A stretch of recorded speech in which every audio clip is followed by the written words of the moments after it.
మన రాజకీయాలు ఏ స్థాయికి దిగజారాయో తెలుసుకోవాలంటే ఒక మచ్చు తునక నిన్న జరిగిన ఘటన అండి. ఏమిటి ఘటన? ముఖ్యమంత్రి జగన్మోహన్ రెడ్డి గారి మీద జరిగినటువంటి ఒక దాడి అంటే ఇది ప్రాణానికి ముప్పు కలిగించేటువంటి దాడి కాదు. ఒక ఆకతాయి విసిరిన రాయి తగిలిన దెబ్బ. ఎక్కడ జరిగింది ఇది? నిన్న ఆయన విజయవాడ చుట్టుపక్కల ప్రాంతాల్లో మేమంతా సిద్ధం యాత్ర చేశారు. ఆ సందర్భంగా జరిగింది ఈ సంఘటన. యాక్చువల్గా ఏం జరిగింది, దీన్ని ఏ విధంగా ప్రొజెక్ట్ చేస్తున్నారు, దీనికి వచ్చినటువంటి రియాక్షన్స్ ఏమిటి, దీన్ని ఎవరు ఏ విధంగా చూస్తున్నారు అనే విషయాలు మాట్లాడుకుందామండి. ఫస్ట్, సహజంగానే సాక్షి పత్రికలో ఇది పెద్ద వార్తగా వస్తుంది. అన్ని పత్రికల్లో కూడా ఇది ఖచ్చితంగా ఫ్రంట్ పేజీ వార్త.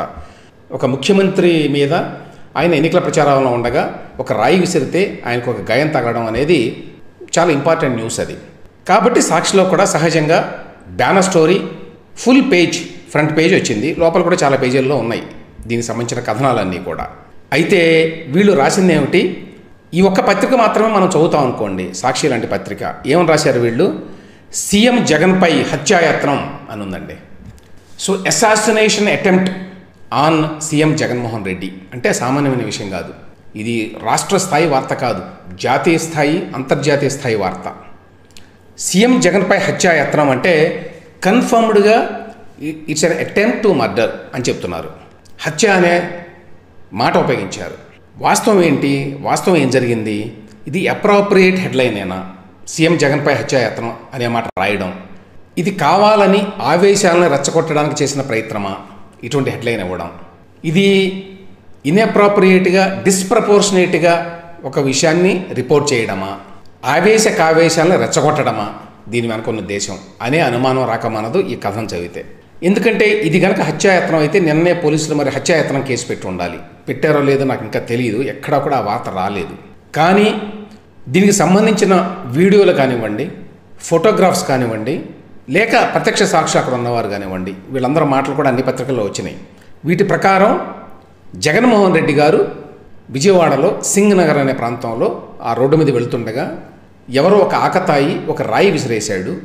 దానివల్ల ఆయనకి నుదుటి మీద చిన్న గాయమైంది. చిన్న గాయం అది క్లియర్గా ఫొటోస్లోనే కనిపిస్తుంది. మనం ప్రత్యేకంగా కూడా ఏం కనుక్కోకర్లా ఇన్వెస్టిగేషన్ చేసి. అయితే దానివల్ల ఆ ట్రోమా వల్ల కన్ను కూడా కొంచెం నల్లబడింది. అంటే కంటికి సమీపంలో ఎక్కడైనా దెబ్బ తగిలితే కన్ను వెంటనే బ్లాక్ అయ్యి అంటారు, నల్లగా అవుతుంది అన్నమాట. అట్లా అయ్యింది కొంత. ఆ ఫొటోస్ చాలా విస్తృతంగా సోషల్ మీడియాలోనూ మరి వైసీపీ వారి హ్యాండిల్స్లోనూ కూడా వచ్చినాయి. మిగతా అన్ని చోట్ల కూడా వచ్చినాయి అవి. సహజంగానే ముఖ్యమంత్రి మీద ఒక దెబ్బ తగిలితే అది ముఖ్యమైన వార్త కాబట్టి. కానీ ఏ విధంగా ఇది హత్యాయత్నము? హత్యాయత్నం అంటే ఎవరైనా జగన్మోహన్ రెడ్డి గారిని హత్య చేయాలి అనేటువంటి కుట్రతోటి చేశారు అనేది కదా భావం. ఒక రాయి విసరటం అనేది అది అంత చిన్న రాయి, ఎందుకంటే ఆ తగిలిన దెబ్బ ఇంతే కాబట్టి ఆ చిన్న రాయి విసరటాన్ని హత్యాయత్నంగా చూపించబోవడాన్ని ఏ విధంగా అర్థం చేసుకోవాలి? ఇది నిజంగా హత్యాయత్నమా లేక కోడికత్తి 2.0నా? ఏం రాశారండి సాక్షి వారు? వారి యొక్క వెర్షన్ చూద్దాం ముందుగా. సాయంత్రం 5 నుంచి విజయవాడలో సాగిన అపూర్వ యాత్ర. రాత్రి 8 గంటల 10 నిమిషాల సమయంలో సింగ్ నగర్లో జగన్ టార్గెట్గా దుశ్చర్య. ఇక్కడ రాయి విసిరేశారంటే జగన్మోహన్ రెడ్డి గారే టార్గెట్, అందులో ఏమి డౌట్ లేదు. పథకం ప్రకారం ఒక స్కూల్ 2వ అంతస్తులో దాక్కున్న ఆగంతకుడు. ఇందులో పథకం ఏముంది? రాయి విసరటానికి. అక్కడి నుంచి జగన్ కణతకు గురి చూసి పదునైన వస్తువుతో దాడి. ఆ వస్తువు ఏంటో తెలియదు, వీళ్ళు రాస్తున్నారంతే. ప్రజలకు అభివాదం చేస్తూ జగన్ పక్కకు తిరగడంతో తప్పిన గురి. కనుబొమ్మపై తీవ్ర గాయం, పక్కకి తూలి గాయాన్ని అదిమి పట్టుకున్న జగన్. ఓకే, సరే, ఇవన్నీ రాశారండి. వెంటనే ఆయనకి ప్రథమ చికిత్స చేశారు. అక్కడే బస్సులోనే ప్రథమ చికిత్స కూడా జరిగింది. ఎందుకంటే ముఖ్యమంత్రి గారికి అన్ని సౌకర్యాలు ఉంటాయి, వెనక ఒక అంబులెన్స్ కూడా ఉంటుంది ముఖ్యమంత్రి స్థానంలో ఉన్న వ్యక్తికి. కాబట్టి వెంటనే ఆ గాయానికి ట్రీట్మెంట్ కూడా అక్కడ చేశారు.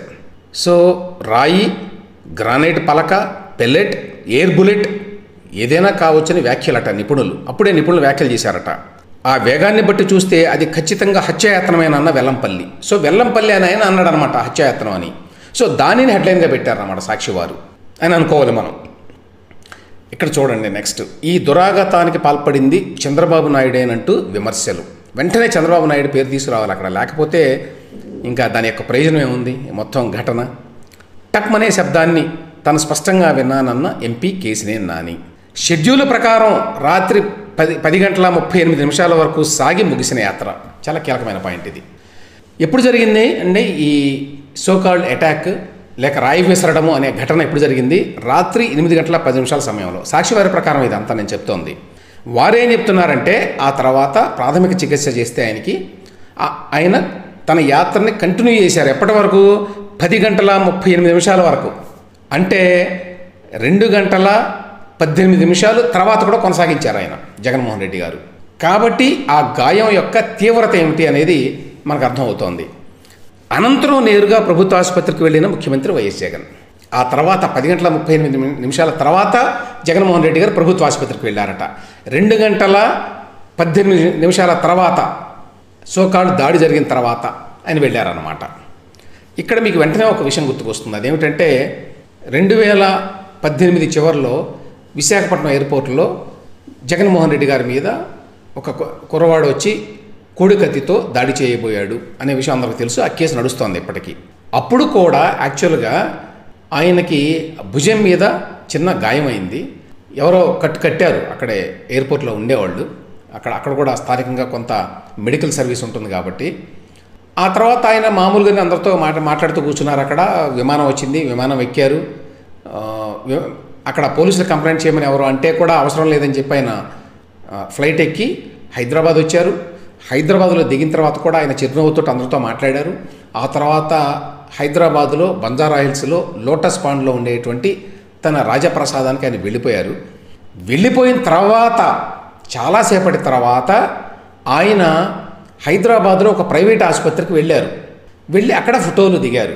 అక్కడ వారు ట్రీట్మెంట్ ఇచ్చినట్టు, అక్కడ హాస్పిటల్లో పడుకోబెట్టినట్టు, చేతికి పెద్ద కట్టు కట్టినట్టు ఇవన్నీ కూడా మనం చూసాం ఆ రోజున.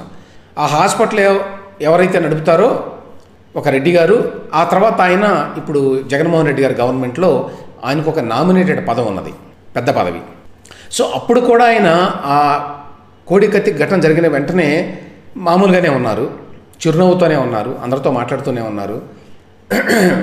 ఇదేమీ పెద్ద ఘటన కాదు అన్నట్టుగానే ఫ్లైట్ ఎక్కారు, హైదరాబాద్ వెళ్ళారు, అన్నీ చేశారు. అదేవిధంగా ఇప్పుడు కూడా సింగనగర్లో విజయవాడలో రాత్రి 8:10 ఈ ఘటన జరిగితే ఆయన తన యొక్క యాత్రను కంటిన్యూ చేశారు. ఎంతసేపు కంటిన్యూ చేశారు? 2:18 పాటు. ఆ తర్వాత మరి సెకండ్ థాట్స్ ఏమొచ్చినాయో ఎవరు మరి అడ్వైజర్స్ ఉంటారు కదా, లాస్ట్ టైం కూడా ఇచ్చారు అడ్వైజర్స్ అట్లానే. ఆ ప్రకారం వారు ప్రభుత్వ ఆసుపత్రికి వెళ్ళారు. అక్కడ వారు మళ్ళీ ట్రీట్మెంట్ చేసి అది కూడా వార్తగా వేశారు. ఏమని? లోకల్ ఎనస్థీషియా ఇచ్చారట. ఆ గాయాన్ని చూడొచ్చండి అందరూ, ఇదేమి సీక్రెట్ ఏం లేదు కదా. ఈ గాయానికి లోకల్ ఎనస్థీషియా ఇచ్చి 1-2 కుట్లు కూడా వేశారట. ఆ తర్వాత వారు అక్కడ ఉన్నటువంటి స్టాఫ్తో ఫోటోలు కూడా దిగి తర్వాత వెళ్ళిపోయి విశ్రాంతి తీసుకోవాలి అని చెప్పి డాక్టర్లు చెప్పారు. కాబట్టి ఇవాళ ఆయన పర్యటన కొనసాగదు అని చెప్పి కూడా సమాచారం వచ్చింది. సో ఇందులో ఎక్కడ మీకు హత్యాయత్నం అనేటువంటి భావన కలిగింది? మొత్తం వ్యవహారంలో హత్యాయత్నం జరిగితే ఏమీ లేనట్టుగా మామూలుగానే మళ్ళీ కంటిన్యూ అవుతారా? అలా కంటిన్యూ అవ్వటం ద్వారా జగన్మోహన్ రెడ్డి గారు చాలా ధైర్యవంతుడు, దేనికి చెక్కు చెదరడు అని మనం భావించాలా? లేదు, ఇది చాలా చిన్న గాయం, ఇట్లాంటివి సహజంగా జరుగుతుంటాయి, ఎస్పెషల్లీ మనకున్నటువంటి ఎన్నికల వాతావరణంలో. తర్వాత ఎంత భారీ ఎత్తున ఈ దండలు వేయించుకోవటం, ఇట్లాంటివి బజార్లలో అంతమంది జనం మధ్య వెళ్ళడం లాంటివి జరిగినప్పుడు చిన్నవి ఘటనలు జరుగుతూ ఉంటాయి, ఇబ్బంది కలిగించేటువంటి ఘటనలు నాయకులకి. అట్లా చూడాలా? లేదు, పకడ్బందీగా ఒక పథకం ప్రకారం కుట్ర పన్ని చంద్రబాబు నాయుడు, తెలుగుదేశం పార్టీ వాళ్ళు అందరూ కలిసి ఒక ఆగంతకుడిని అక్కడ స్కూల్లో 2వ అంతస్తులో పథకం ప్రకారమే స్కూల్ 2వ అంతస్తులో ఉన్నాడు ఆగంతకుడు అని చెప్పారు. ఈయన మీద హత్యాయత్నం చేయబోయారు అని అనుకోవాలా? తర్వాత లోపల పేజీలో కూడా చాలా భారీ ఎత్తున వేశారండి, జగన్పై హత్యాయత్నం అని. ఇందులో చాలా గమ్మత్తైనవి ఉన్నాయి. ముందస్తు కుట్ర పక్కా ప్రణాళికతోనే అని బల్లగుద్ది చెప్పారు సాక్షి వారు. ఎయిర్ గన్ వినియోగించారా అనేటువంటి అనుమానాన్ని వ్యక్తం చేశారు. చంద్రబాబు లోకేష్ల ప్రోద్బలంతోనే అనేటువంటి సబ్ హెడింగ్ పెట్టారు.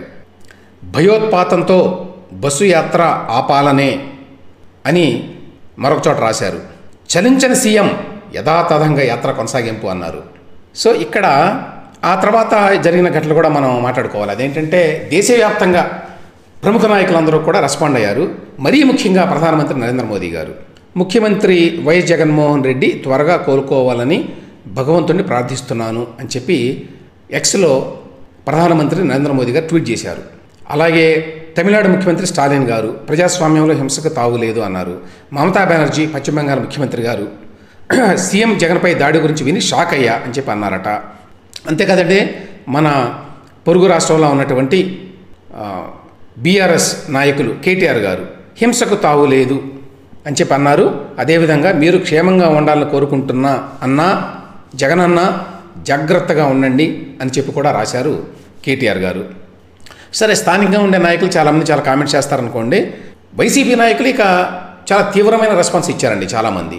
వాటి గురించి పెద్దగా వాటి లోపలికి వెళ్ళాల్సిన అవసరం లేదు. ఓన్లీ థింగ్ ఏంటంటే వాళ్ళల్లో ఎక్కువ మంది చంద్రబాబు నాయుడు ప్రోద్బలంతోనే దాడి అనేదే మెయిన్ ఫోకస్ అంతా కూడా వాళ్ళు మాట్లాడిన దాంట్లో, అంబటి రాంబాబు కానివ్వండి, ఇతరులు కానివ్వండి. అయితే చెప్పుకోదగ్గవి రెండు ఇక్కడ రియాక్షన్స్ ఏమిటంటే, ఒకటి చంద్రబాబు నాయుడు గారిది. సీఎం వైఎస్ జగన్పై జరిగిన దాడిపై ఎన్నికల సంఘం నిష్పక్షపాతంగా విచారణ చేపట్టాలి, ఈ దాడిని తీవ్రంగా ఖండిస్తున్నాను, బాధ్యులైన వారిని శిక్షించాలి అని చంద్రబాబు నాయుడు గారు ఇచ్చారు. షర్మిల గారు కూడా రెస్పాండ్ అయ్యారు. సీఎం జగన్పై దాడి దురదృష్టకరం, దాడిలో సీఎం జగన్ ఎడమ కంటి పైన గాయం కావటం బాధాకరం, ఇది ప్రమాదవశాత్తు అయిందని అనుకుంటున్నాం, అలా కాకుండా ఎవరైనా కావాలని చేసి ఉంటే ప్రతి ఒక్కరూ ఖచ్చితంగా ఖండించాల్సిందే. ఈవిడ చాలా చక్కగా దాన్ని ఒకటే ట్వీట్లో పెట్టేశారు మొత్తం. ఇది ప్రమాదవశాత్తు జరిగిందని భావిస్తున్నాం, లేదు ప్రమాదవశాత్తు కాదు, కావాలని ఎవరు ఆకతా ఇట్లా చేశాడు అని అనుకుంటే దీన్ని అందరూ ఖండించాలి, ఆయన త్వరగా కోలుకోవాలి అని చాలా స్పష్టంగా చెప్పారు. సరే, రక్తమూడిన సడలన సంకల్పం అని చెప్పి ఇట్లాంటివి రాసుకున్నారు సాక్షి వాళ్ళు.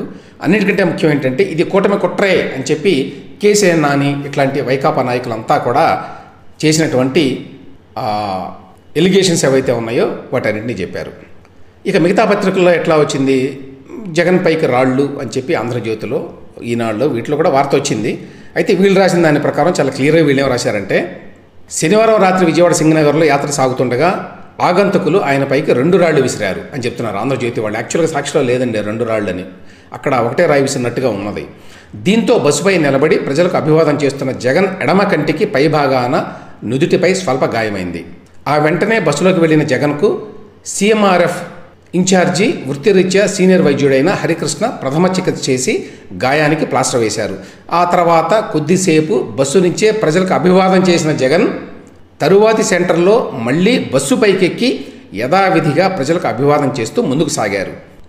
యాత్ర గన్నవరం నియోజకవర్గ పరిధిలోకి ప్రవేశించగానే బస్సు ఎక్కిన వైసీపీ లోక్సభ అభ్యర్థి డాక్టర్ సింహాద్రి చంద్రశేఖర్ మరోసారి జగన్ గాయాన్ని శుభ్రపరిచి ఇంకోసారి ప్లాస్టర్ వేశారు. ఆ విజువల్స్ కూడా వచ్చినాయండి. ఎందుకంటే లోపల లైట్ వేసి బస్సులో కూర్చుంటే అది అందరికి కనిపించే విధంగా ఉంది. బయట నుంచి ఫోన్లో తీసిన విజువల్స్ కూడా వచ్చినాయి. అంటే అందుకు అనుగుణంగానే చక్కగా అది సెట్ చేసినట్టుగా మనకు అర్థమవుతుంది. ఆ తర్వాత విజయవాడ పరిధి దాటి గన్నవరం మండలం కేసరపల్లి వరకు యాత్ర కొనసాగింది. ఆయన అక్కడ రాత్రి బస్ వేశారు అని చెప్పి కూడా తర్వాత ఆ డీటెయిల్స్ కూడా అన్నీ రాశారు. సో ఇందులో నెక్స్ట్ ఇంపార్టెంట్ పాయింట్ ఏమిటంటే, ఒక ముఖ్యమంత్రి మీద ఏ విధంగా దాడి జరుగుతుంది, అందులో జగన్మోహన్ రెడ్డి గారు లాంటి ముఖ్యమంత్రి మీద. ఎందుకు ఈ మాట అంటున్నాను అంటే, జగన్మోహన్ రెడ్డి గారికి గతంలో ఏ ముఖ్యమంత్రికి లేనంత సెక్యూరిటీ ఉన్నదండి, బందోబస్తు ఉన్నది. ఆ సెక్యూరిటీ రింగ్ ఉంటుంది ఆయన చుట్టూ ఎప్పుడూ కూడా. దానికి తోడు ఈ మధ్యకాలంలో ఆయన ప్రత్యేకంగా తన కోసం, తన కుటుంబం కోసం అని చెప్పి స్పెషల్ సెక్యూరిటీ గ్రూప్ అని పెట్టుకున్నారు, ఎస్ఎస్జి అని.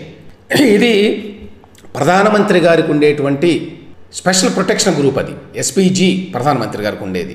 అదే మోడల్లో, అదే నమూనాలో పెట్టుకున్నారు ఇక్కడ. అదే స్థాయిలో అంటే దాదాపు 400-500 మంది ప్రత్యేకంగా ట్రైనింగ్ అయినటువంటి కమాండోలు, వారికి ప్రత్యేక అధికారాలు, ముఖ్యమంత్రికి ప్రొక్సిమేట్ సెక్యూరిటీ అని కూడా అన్నారు దాన్ని. ఆయన సమీపంలో ఎవరు దరిదాపులకు కూడా రాకుండా చూసుకునేటువంటి బాధ్యత వీరిదన్నమాట. మామూలు పోలీసులు ఎలాగో ఉంటారండి, 100 కొద్దీ ఉంటారు మామూలు పోలీసులు ఆయన బయటకు వస్తే. వారు కాకుండా ఓన్లీ ముఖ్యమంత్రి సెక్యూరిటీ అనేటువంటి ఫుల్ టైం జాబ్ ఉన్నటువంటి వారు 400 మంది కమాండోల్ని వారిని ట్రైనింగ్ ఇచ్చి పెట్టుకున్నారు. దానికోసం ఒక చట్టాన్ని లాస్ట్ అసెంబ్లీ సెషన్స్లో చేశారు. ఆ ప్రకారం ట్రైనింగ్ ఇచ్చి వాళ్ళందరినీ రంగంలోకి దించారు. మీరు ఈ మధ్యకాలంలో చూసుకుంటారు, ఒక మన బ్లాక్ క్యాట్ కమాండోస్ మాదిరిగా డ్రెస్సులు వేసుకుంటున్నారు. వాళ్ళు కూడా చట్టబద్ధంగా వాళ్ళకి చాలా అధికారాలు ఇచ్చారు. జగన్మోహన్ రెడ్డి గారి దగ్గరికి ఎవరైనా వస్తే వాళ్ళని కాల్ చేసేటువంటి అధికారం కూడా వాళ్ళకు ఉన్నది. అంతేకాదు ఒకవేళ కాల్ చేసినా ఏదైనా చర్య తీసుకున్నా షూట్ చేసినా వాళ్ళ మీద ఎటువంటి చర్యలు ఉండవు అని కూడా చట్టంలో పెట్టారు అని గతంలో కూడా చెప్పాను నేను. అంత పటిష్టమైన చట్టాన్ని జగన్మోహన్ రెడ్డి గారి యొక్క సెక్యూరిటీ కోసం పెట్టారు. ఆ తర్వాత జగన్మోహన్ రెడ్డి గారు మామూలుగా తీవ్రమైన సెక్యూరిటీలో వెళ్తున్నారనే విషయం తెలుసు. ఎంత తీవ్రమైన సెక్యూరిటీ ఉందంటే ఆయనకి ఏ స్థాయిలో భద్రత ఉన్నదంటే ఆయనకి బుల్లెట్ ప్రూఫ్ బస్సు పెట్టారు.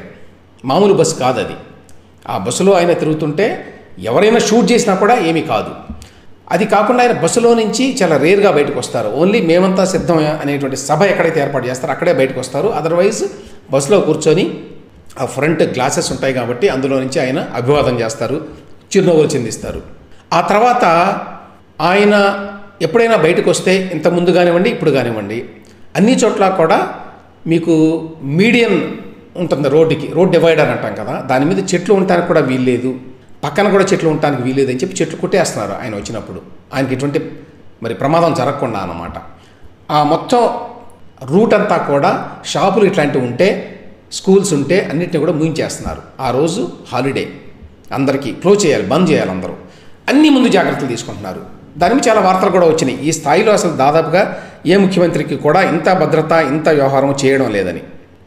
నిన్న కూడా ఆయన విజయవాడ వస్తున్నారని చెప్పి ఒక వార్త వచ్చిందండి. ఏమిటంటే నిన్న విజయవాడ ప్రెస్ క్లబ్లో ఒక ప్రెస్ మీట్ పెట్టుకున్నారు సమతా సైనిక్ దళ్ అనేవాళ్ళు. ప్రెస్ క్లబ్లోనండి, బయట బహిరంగ సభ కాదు, ప్రెస్ క్లబ్లో ఒక ప్రెస్ మీట్. అది విషయం ఏంటంటే ఏపీలో దళితులపై దాడులు, దళిత పథకాల రద్దుపై ప్రెస్ మీట్ ఏర్పాటు చేసుకున్నారట. అయితే సీఎం గారు బస్సు యాత్ర ఉన్నది కాబట్టి విజయవాడ చుట్టుపక్కల, ఆయన విజయవాడ లోపలికి కూడా రారు.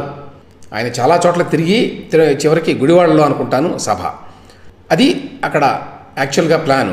అయితే సీఎం గారు విజయవాడ యాత్ర ఉన్నది కాబట్టి అసలు ప్రెస్ మీట్ పెట్టుకోవడానికి కూడా వీల్లేదు అని చెప్పి పోలీసులు అక్కడికి వచ్చి హడావుడి చేసి ప్రెస్ క్లబ్ నిర్వాహకులను కూడా హెచ్చరించారు, ప్రెస్ మీట్లు ఏమి పెట్టడానికి వీల్లేదు అని చెప్పారని చెప్పి నిన్న వార్త వచ్చిందండి.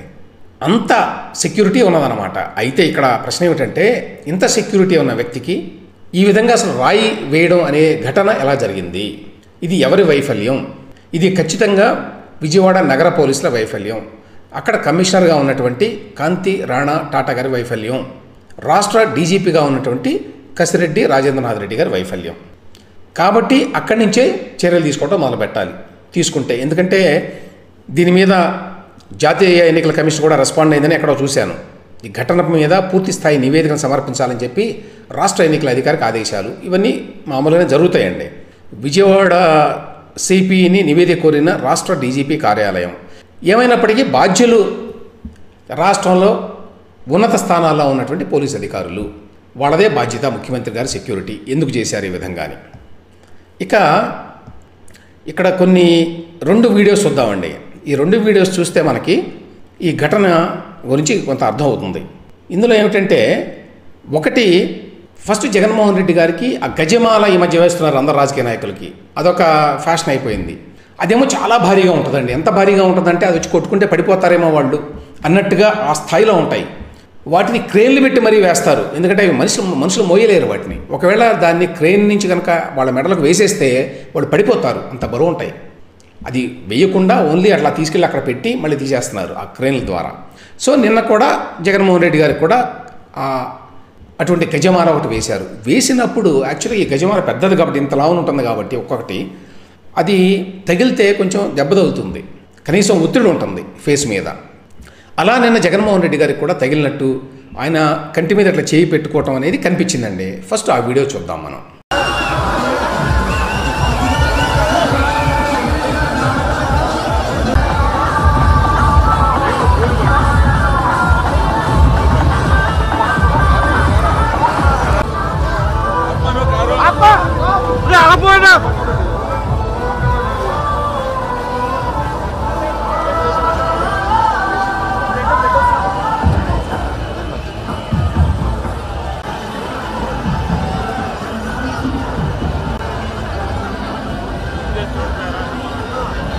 Lasso?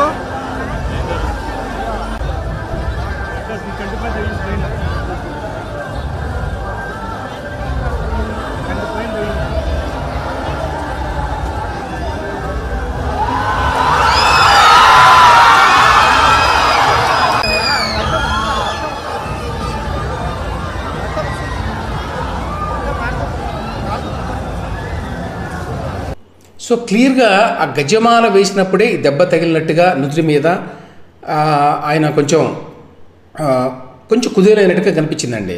విజువల్ క్లియర్గా అంతా చుట్టూ అందరూ రావటం, ఎవరో వచ్చి హ్యాండ్ కర్చీఫ్ తోటి కొంచెం అద్దటం, ఇట్లాంటివన్నీ జరిగినాయి. కాబట్టి గజమాల వేసినప్పుడే జగన్మోహన్ రెడ్డి గారికి కొంచెం ఏదో తగిలింది అక్కడ దెబ్బ.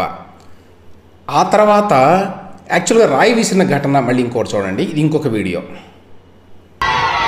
అయ్యా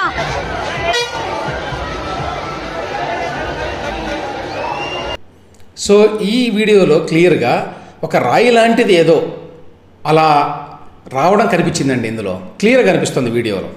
సో ఇక్కడ 2 ఘటనలు జరిగినట్టే కనిపిస్తుంది. ఒకటి గజమాల వేసినప్పుడు ఆయనకి దెబ్బ తగిలింది, ఆ తర్వాత రాయి విసిరారు. రాయి విసిరినప్పుడు ఎంత దెబ్బ తగిలింది ఏమిటి అనేది మాత్రం లేదు ఇందులో, ఈ వీడియోలో కనిపించట్లా మనకి.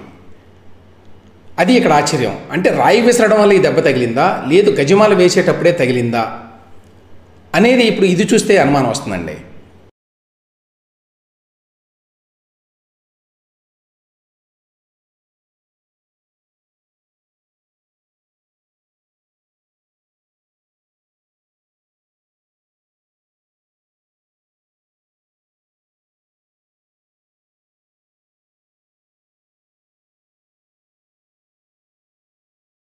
తగిలినప్పుడు మాత్రం కాసేపు ఆయన కొంచెం గందరగోళ పడ్డాడు, అనుకోకుండా తగిలిన దెబ్బకి అనేది క్లియర్గా అనిపిస్తోంది.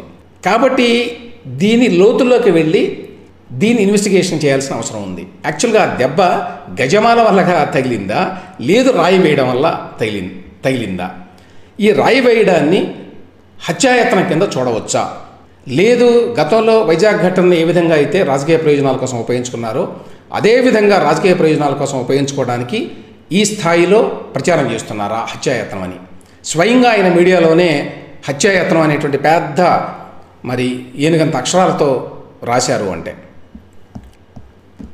చంద్రబాబు నాయుడు గారు స్పష్టంగా ఎలక్షన్ కమిషన్ ఆఫ్ ఇండియా వారు దీని మీద ఇంపార్షియల్ అండ్ అన్బయాస్డ్ ఎంక్వైరీ చేయాలి అని చెప్పి రాశారండి. అది చేయాలి, ఖచ్చితంగా అవసరం అది. అయితే అదే సమయంలో తెలుగుదేశం పార్టీ వారు దీన్ని కొంచెం అపహాస్యం చేస్తూ ట్వీట్లు పెట్టారు. ఏమిటి ఈ ట్వీట్లు? కోడికత్తి కమల్ హాసన్ ఈజ్ బ్యాక్ అని చెప్పి, దెబ్బ తగిలిందని నటించబోయే ముందు కెమెరా ముందు నటించేటప్పుడు అని ఏదో పెట్టారు వీళ్ళు. సరే, మన రాజకీయాలు ఇట్లా ఉన్నాయి కాబట్టి సహజంగానే వాళ్ళటు వీళ్ళటు ఇట్లా పెట్టారు. కింజరాపు అచ్చెన్నాయుడు ఒక స్టేట్మెంట్ ఇచ్చాడండి. కోడికత్తి డ్రామా 2.0 వెర్షన్ గులకరాయి దాడి. వీళ్ళు ఏమంటారంటే ఇందులో కీలకమైన పాయింట్ అచ్చెన్నాయుడు గారు చెప్పేది యాక్చువల్గా మనకు విజువల్స్లో కూడా కనిపించిందండి. అది కరెంటు లేకపోవడం. ముఖ్యమంత్రి ఆ రోడ్డు మీద వెళ్తుంటే కరెంటు లేకపోవడం అనేది మామూలు విషయం అండి. ముఖ్యమంత్రి పర్యటన జరుగుతుంటే కరెంటు తీసేయడం ముందుగా వేసుకున్న పథకంలో భాగం కాదా? ముఖ్యమంత్రి గారు వెళ్తుంటే విజయవాడ లాంటి చోట్ల సింగనగర్ అనే ప్రాంతంలో రోడ్డు మీద కరెంట్ లేకపోవడం ఏంటి, అంతా చీకటిగా ఉండటం ఏంటి అనేది ఒకటి. రెండవది,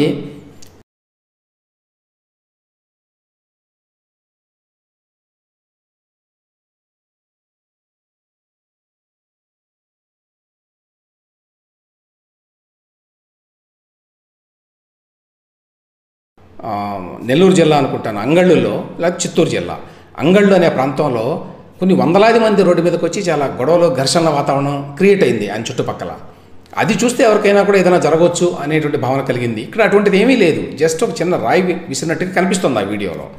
కానీ దీనినేమో అంత భారీ స్థాయిలో ప్రయోగం చేయటము, చంద్రబాబు నాయుడు గారి మీద అమరావతిలోనేమో రాళ్ళు చెప్పులు విసిరేస్తే అది ప్రజల నిరసన తెలపటం, తెలిపేటువంటి హక్కులో భాగము అని అప్పటి డీజీపీ గౌతమ్ సవాంగ్ గారు అనడము అవన్నీ మనకు తెలుసు. సరే, ఆ మాట ఇప్పుడు మనం అనలేము, కానీ అది అట్లా నిరసన తెలపటం ప్రజల హక్కు అనేది అది నిరసన తెలపటం కాదు, రాయి విసరటం అనేది ఒక ఆకతాయి పని. దానికి ఖచ్చితంగా అది నేరము, దాని శిక్ష ఉండాలి, అందులో ఏం డౌట్ లేదు.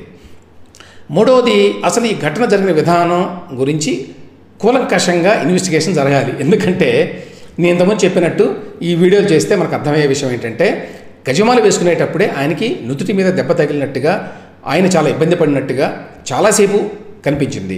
వేరే రాయి విసిరారు అని చెప్పినటువంటి వీడియోలో మాత్రం ఒక ఫ్యూ సెకండ్స్ మాత్రమే ఏదో విసిరినట్టుగా, అది రాయో మరొకటో కూడా తెలియదు మనకి, కనిపించింది. సాధారణంగా పూలు ఇట్లాంటివన్నీ విసరటం అనేది గత చాలా కాలంగా చూస్తున్నాం. అందరి యాత్రల్లో, జగన్మోహన్ రెడ్డి గారి యాత్రలో, చంద్రబాబు నాయుడు గారి యాత్రల్లో, లోకేష్ గారి యాత్రల్లో అన్ని చోట్ల జరిగింది అది. ఇతర నాయకులు ఎవరైనా సరే పాదయాత్ర కానీ ఓపెన్ టాప్ జీపులో కానీ వెళ్ళేటప్పుడు ఇటువంటివి జరుగుతున్నాయి, పవన్ కళ్యాణ్ కావచ్చు. కాబట్టి దీన్ని ఈ స్థాయిలో ఎలక్షన్ టైంలో ప్రొజెక్ట్ చేసుకోవడం అంటే తన సొంత పత్రికలో హత్యాయత్నం అని స్పష్టంగా రాసుకోవడం అంటే ఇది అంత నమ్మదగిన విషయంగా లేదు. అందువల్ల ఖచ్చితంగా దీనిని ఎలక్షన్ కమిషన్ ఆఫ్ ఇండియా వారు స్థాయిలో దీని మీద విచారణ జరపాలి. అదేవిధంగా వీలైతే సెంట్రల్ గవర్నమెంట్ ఏజెన్సీస్ మాత్రమే విచారణ జరపాలి దీని మీద. ఎందుకంటే రాష్ట్ర ప్రభుత్వ వైఫల్యం, రాష్ట్ర పోలీసుల వైఫల్యం ఇందులో స్పష్టంగా కనిపిస్తోంది. కాబట్టి వాళ్ళనే విచారణ చేయమంటే నిజాలు బయటకు వచ్చేటువంటి అవకాశం కూడా లేదు. కాబట్టి ఖచ్చితంగా సెంట్రల్ ఏజెన్సీస్ సిబిఐ లాంటి వారు, ఎందుకంటే గతంలో కోడికత్తి కేసుని ఎన్ఐఏ వారికి ఇచ్చారు, నేషనల్ ఇన్వెస్టిగేషన్ ఏజెన్సీ వారికి, అట్లా సిబిఐ వారికి ఇస్తే ఇందులో వాస్తవాలు పూర్తిగా తెలుస్తాయి.